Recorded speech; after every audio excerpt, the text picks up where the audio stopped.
Hi, this is a celestial being. I wasn't out looking for them. I was looking at this alien base area, but this is better, I think, to go for something more light, higher being like this. I think he was an Atlantean and he's a Deva now. The Deva, it's like an angel in Christian ideology. You can see the face, the eyes, his arms are kind of bent over. There's kind of like this weird altar out there on the trail. Like people put like stones and stuff on this tree. So this is like maybe 200 feet down the trail. And I thought, you know what? I'm coming up on some people. When you're on a bike all the time, you prepare for people, and some of them are apprehensive or whatever, and you have to kind of, you don't want to come off as being aggressive or whatever. I'm in Florida, so it's a lot of aggression and stuff out here, but so I found it, and there's another being to his right, and then there was a being behind the tree. But the problem is, this is right near the parallel Earth portal area. There's the little, kind of like a smaller little dog creature or something. But I think he's part of the Devas too, or one of his friends. Like they're not.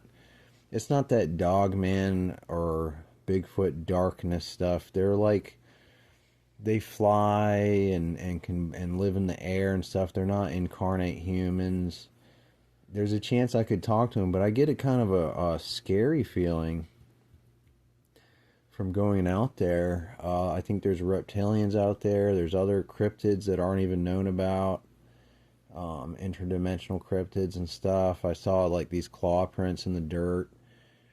So it is freaky. Um, but So it was like it looks like light in the trees or something like that, but the camera picked him up.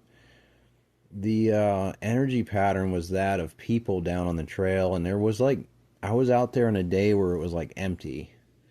That place is so loaded with stuff because of the portal area there, and it's an ancient Native American area, and you can see it almost looks like there's a lot of stuff going on in this photo.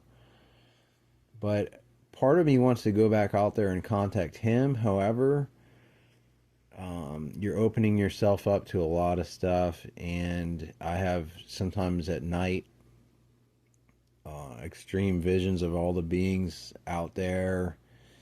Since I open, see that black, there's a black spot behind there. That's another one, and then that kind of like his pet dog or something's over there, and I could see that when I was on the trail. But this is like a celestial being. They call them the shining ones in the east. They're really not incarnated. They're like in the air, in the celestial realm. So I wanted to gift him and go out there, but then I get this feeling like I don't want to go out there. I don't have a partner to go with. The beings out there are aware of me investigating them. Part of me at late at night when I get spooky feelings, I just think like, man, I don't want to go back there because there are dangerous beings out there. But he's not one. I'd like to seek these light beings and talk to them more. But it seems like the other ones will congregate, and they utilize the same space as the elementals and the other stuff going on.